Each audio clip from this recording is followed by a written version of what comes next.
Nicholas Empire.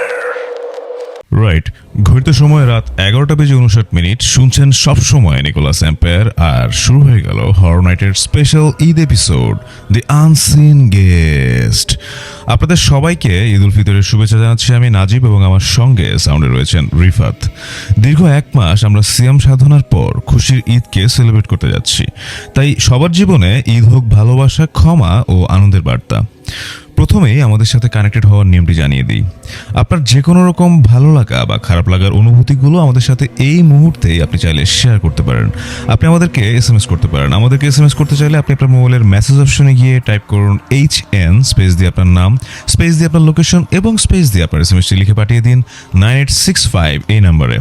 আপনি আপনার জীবনে ঘটে যাওয়া যে কোনো রকম হরর স্টোরি আমাদের সাথে শেয়ার করতে চাইলে আমাদেরকে ইমেল করতে পারেন। আমাদের ইমেল অ্যাড্রেসটি হলো horrornight731@gmail.com। প্রবাসী লিসেনারদেরকে বলছি, আপনি চাইলে আপনার স্টোরিটি লিখে কিংবা আপনি ভয়েস রেকর্ডিং করে আমাদেরকে পাঠাতে পারেন, কিন্তু অবশ্যই আপনার নাম এবং লোকেশন মেনশন করতে একদমই ভুলবেন না। লিসেনার্স, আমাদের ফেসবুক পেজের লিংক ভিডিও ডিসক্রিপশন বক্সে দেওয়া আছে। আপনি চাইলে সেখানে আজকের পোস্টে কমেন্ট করতে পারেন। এছাড়া আমাদের রেকর্ডেড এপিসোডটি আপনি পেয়ে যাবেন আমাদের ইউটিউব চ্যানেল নিকোলাস এম্পায়ারের হরর নাইট প্লেলিস্টে, এবং আমাদের ফেসবুক পেজেও আজকের এপিসোডটি নিয়ে একটি পোস্ট করা থাকবে। আজকের এপিসোডটি ঠিক কেমন লাগছে সেটা জানাতে কিন্তু একদমই ভুলবেন না। আপনাদের ভালোবাসায় সিক্ত হয়েই আমরা হরর নাইটের 9ম এপিসোডটি শুরু করতে যাচ্ছি। আপনি যদি আমাদের আপকামিং এপিসোডস কিংবা আমাদের যে কোনো রকম আপডেটের সাথে কানেক্টেড থাকতে চান, তাহলে অবশ্যই আমাদের ইউটিউব চ্যানেলে সাবস্ক্রাইব করে বেল আইকনটি প্রেস করুন এবং আমাদের ফেসবুক পেজটি ফলো করুন। অল রাইট লিসেনার্স, আর কোনো কথা না বাড়িয়ে আমরা আজকের স্পেশাল এপিসোডের ভয়ঙ্কর প্রথম গল্পটি শুরু করতে যাচ্ছি। আসসালামু আলাইকুম নাজিব ভাই, আমার নাম হাসান সাকিব। ঘটনাটি এখন থেকে প্রায় 4 বছর আগের। সালটি ছিল 2022। মূলত 2022 সাল থেকে আমি ঢাকা মেডিকেল কলেজ হাসপাতালে ওয়ার্ড বয় হিসেবে কাজ করতাম। আমার কাজ ছিল মেইনলি ইমার্জেন্সি ওয়ার্ড থেকে ডেড বডি মর্গে নিয়ে যাওয়া, রেকর্ড মেনটেন করা এবং রাতে লকার চেক করা। আমি ছোটবেলা থেকেই একটু আলাদা ধরনের ছিলাম। ভূত, জিন বা প্যারানর্মাল গল্প শুনতে আমার বেশ ভালোই লাগতো, কিন্তু আমি সেগুলো বিশ্বাস করতাম না। আমার মনে হতো মানুষ মারা গেলেই শেষ, তারপর আর কিচ্ছু নেই। যাই হোক, মর্গে নাইট শিফটে যাওয়ার পর আমার এক বড় ভাই আমাকে প্রায়ই বলতো, সাকিব, রাতে একা থাকলে সাবধানে থাকবি। ওই জায়গাটা কিন্তু শুধু ডেড বডির না, সাথে আরো অনেক কিছুই থাকে। আর আমি হেসে উড়িয়ে দিয়েছিলাম। যাই হোক, এবার ঘটনায় ফিরে আসি। সেই রাতটা ছিল শুক্রবার। তখন সময় রাত প্রায় 1:30। হঠাৎ ইমার্জেন্সি থেকে কল আসলো, একটা রোড অ্যাক্সিডেন্টের বডি আসবে। বডিটা যখন আসলো, আমি দেখলাম মুখের এক সাইড পুরোটাই ক্রাস্ট, চোখটা একটু খোলা অবস্থায়। ডক্টর সাইন করে দিল, আর সাথে সাথে আমি বডিটা নিয়ে গেলাম মর্গের ভিতরে। মর্গের ভিতরে যখনই প্রবেশ করছিলাম, তখন আমার একটা অদ্ভুত অনুভূতি হচ্ছিল। মনে হচ্ছিল সেখানে একটু ঠান্ডা আর ভারী একটা বাতাস, আর সেই সময়টায় আমার শ্বাস নিতেও বেশ কষ্ট হচ্ছিল। যাই হোক, অনেক কষ্ট করে আমি লকার নাম্বার 7 খুলে ডেড বডিটাকে ভিতরে রাখলাম। সেটা লক করে রেজিস্টারে লিখতে বসলাম। তখন সময় আনুমানিক 2টা থেকে 2:20। হঠাৎ পেছন থেকে একটা হালকা শব্দ শুনতে পেলাম। আমি চোখ খুলে তাকালাম, দেখলাম কিছুই নেই। আবার লিখতে বসলাম। তারপর আবার সেই একই শব্দ 2বার পেলাম। এবার তো ক্লিয়ার সাউন্ড, লকার নাম্বার 7 থেকেই সাউন্ডটা আসছে। আমার হাত একেবারে ঠান্ডা হয়ে গেল। নিজেকে বোঝাতে লাগলাম, হয়তো ডেড বডির ইন্টারনাল গ্যাস প্রেশার, অনেক সময় মেটাল এক্সপ্যান্ড হতেই পারে, এটা হয়তো সেটারই শব্দ। কিন্তু এর কয়েক সেকেন্ড পর শব্দটা আরও তীব্র গতিতে বারবার হতে লাগলো, অনেক জোরে। আর ঠিক সেই সময়ে আমার বুক ধরফর করতে লাগলো। আমি ধীরে ধীরে লকারের কাছে গেলাম, হাত দিয়ে জাস্ট সেটা টাচ করলাম, এবং ভিতর থেকে মনে হচ্ছে কেউ যেন ধাক্কা দিচ্ছে। আমার সমস্ত শক্তি এক করে আমি লকারটাকে সাপোর্ট দিয়ে রাখলাম। কিছুক্ষণ পর দেখলাম শব্দটা উধাও, আর কোনো শব্দ আমার কানে ভেসে আসছিল না। এরপর লকারটা খোলার সাথে সাথেই একটা ঠান্ডা হাওয়া আমার মুখে ধাক্কা দিল, আর বডিটা যা আমি সোজা করে রেখেছিলাম সেটা একদম একদম আমার দিকে ঘুরে আছে, আর তার ওই খোলা চোখটা আমার দিকে তাকিয়ে আছে। ওই মোমেন্টে আমি চিৎকার করতে চাই, কিন্তু আমার গলা থেকে কোনো সাউন্ড বের হয় না। আমি পেছনে হেঁটে যেতে চাই, কিন্তু বারবার আমি দেয়ালে ধাক্কা খাই। একসময় আমি দেয়ালের সাথে ধাক্কা লাগার পর আমার শরীর থেকে সমস্ত কন্ট্রোল আমি হারিয়ে ফেলি, আর তখন আমার আর কিছুই মনে নেই। পরদিন যখন জ্ঞান ফিরে, তখন আমি নিজেকে আবিষ্কার করি আমি হাসপাতালের একটা বেড থেকে উঠলাম। কিন্তু সেই রাতের পর থেকে আমার জীবন একেবারেই বদলে গেল। প্রত্যেক রাতেই রাত 2টার সময় আমার ঘুম ভেঙে যায়, মনে হয় কেউ যেন আমার পাশে দাঁড়িয়ে আছে। কোনো কোনো সময় একটা ফিসফিস করার শব্দ শুনতে পাই, কেউ যেন আমার কানের সামনে এসে বলছে, লকারটা খোলো। এরপর থেকে আমি ঠিকভাবে ঘুমাতে পারি না, কিছু খেতেও পারি না। আর এর কিছুদিন পরে আমি অসুস্থ হয়ে পড়লাম। ধীরে ধীরে আমার ওজন কমতে থাকলো, আর চোখের নিচে কালো দাগ পড়তে থাকলো। একদিন আমার এক সিনিয়র আমাকে বললেন, এটা নর্মাল কিছু না, তুই বরঞ্চ কোরআন পড়া শুরু কর, নিয়মিত পড়বি, দেখবি সব ঠিক হয়ে যাবে। এরপর থেকে আমি প্রত্যেকটি রাতে ঘুমানোর আগে আয়াতুল কুরসি পড়ে শুতে শুরু করলাম। প্রথম 2-3 দিন কোনো চেঞ্জ দেখলাম না। তারপর হঠাৎ এক রাতে যখন আবার সেই ফিসফিস শব্দটি আমি কানের সামনে শুনতে পেলাম, আমি জোরে জোরে কোরআনের আয়াত পড়তে লাগলাম।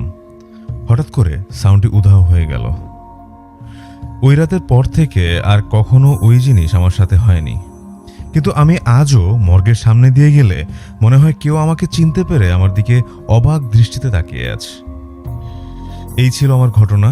ভালো লাগলে পড়ে শোনাবেন। আমার এই ঘটনার মাধ্যমে আমি সবাইকে বলতে চাই, পৃথিবীতে কিছু কিছু অদ্ভুত ব্যাপার ঘটে থাকে, যা আসলেই আমরা কোনো লজিক বা কোনো ব্যাখ্যা দিয়ে সেটাকে আসলে প্রকাশ করতে পারি না। তাই সবকিছুর বা সব ব্যাখ্যার ঊর্ধ্বে থেকে আমাদের সকলেরই উচিত সাবধানে থাকা। ধন্যবাদ। Thank you so much Sakib, অসম্ভব সুন্দর ঘটনাটি আমাদেরকে শেয়ার করার জন্য। You have rightly said. আসলে পৃথিবীর সব রহস্যময় ঘটনাগুলোর কোনো ব্যাখ্যা থাকে না, তাই সেগুলোর ব্যাখ্যা খুঁজতে যাওয়াটাও আসলে বোকামি। তাই আমাদের সবারই উচিত হবে যে যার জায়গা থেকে সব সময় সাবধানে থাকা। সো লিসনার্স, এর মধ্যেই আমাদের হরর নাইট কিন্তু বেশ জমে উঠেছে। আমরা আর কথা না বাড়িয়ে আমাদের দ্বিতীয় ঘটনায় চলে যাচ্ছি। ঘটনাটি পাঠিয়েছেন তানভীর। আসসালামু আলাইকুম নাজিব ভাইয়া, আমি তানভীর রহমান। আশা করছি আপনি বেশ ভালোই আছেন। ভূত এফএম এর পর আমি হরর নাইটটাতে খুবই ইন্টারেস্ট পেয়েছি। অনেকদিন যাবত ভাবছি আমার লাইফে ঘটে যাওয়া ঘটনাটি আপনার সাথে শেয়ার করব, তাই লিখে পাঠালাম। আমার বাসা উত্তরায়। আমি নর্থ সাউথ ইউনিভার্সিটিতে বিবিএ 9th সেমিস্টারে পড়ছি। ঘটনাটা 2023 সালের।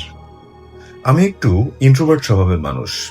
ফ্রেন্ড সার্কেল আছে, কিন্তু আমি বেশ কমফোর্টেবল থাকি নিজের সাথে, যেমন বই, নোটবুক, ইয়ারফোন এসব নিয়েই।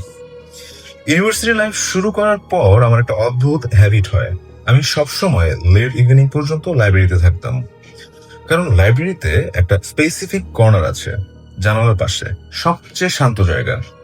বলা যেতে পারে সেটাই আমার কমফোর্ট জোন। আমি যখন ওই জায়গায় বসি, মনে হয় পুরো ক্যাম্পাস থেকে আমি একদমই আলাদা হয়ে গেছি। সেই দিনে ছিল থার্সডে। সবাই আস্তে আস্তে বের হয়ে যাচ্ছিল। তখন আনুমানিক 5:30 বাজে। সব লাইট অন, কিন্তু মানুষ খুব কম। আমি আমার ইউজুয়াল জায়গাটাতে বসে আমার পরের দিনের অ্যাসাইনমেন্ট করছিলাম। সেই সময়টায় আমার টেবিলে আমি একাই বসেছিলাম।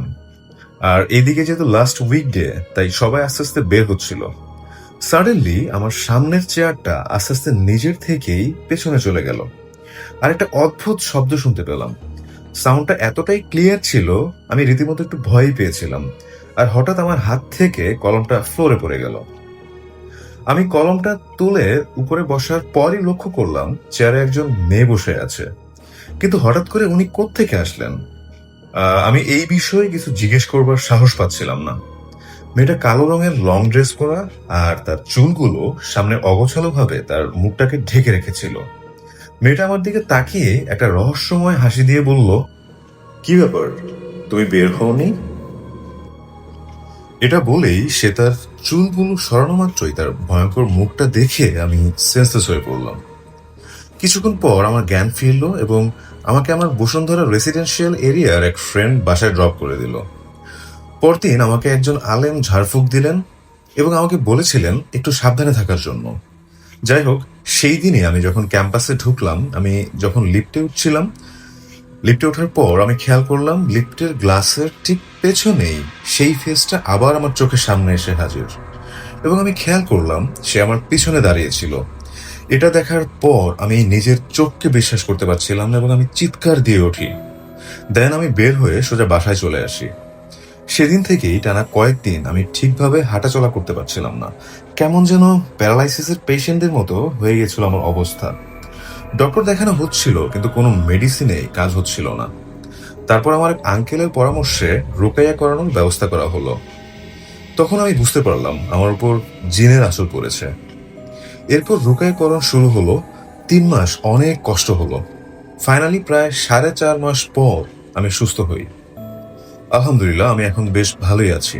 তবে এখনো ইউনিভার্সিটিতে লাইব্রেরিতে একা বসলে বা লিফটে কখনো একা উঠলে আমি প্রচন্ড ভয় পাই। এই ছিল আমার ঘটনা। ভালো লাগলে প্লিজ পড়ে শোনাবেন। Thank you so much Tanvir, এত সুন্দর একটা ঘটনা আমাদের সাথে শেয়ার করার জন্য। আমরা সবাই আশা করি আপনি অলওয়েজ সাবধানে থাকবেন এবং ভালো থাকবেন। অল রাইট, হরর নাইটের সকল লিসেনারদেরকে মন থেকে কৃতজ্ঞতা জানাচ্ছি। আপনাদের ইন্সপাইরেশনেই ইনশাল্লাহ আমরা অনেক দূর এগিয়ে যেতে পারবো। আজকে একদমই যেতে ইচ্ছা করছে না, বাট তাও আমরা এখন ঈদ স্পেশাল এপিসোড দি আনসিন গেস্টের একেবারেই শেষ পর্যায়ে। আশা করছি নেক্সট উইকে আবার আপনাদের সাথে কথা হবে। টিল দেন আপনারা সবাই সুস্থ থাকুন, সুন্দর থাকুন, আর মোস্ট ইম্পর্টেন্টলি হরর নাইটে মেতেই থাকুন। Bye bye.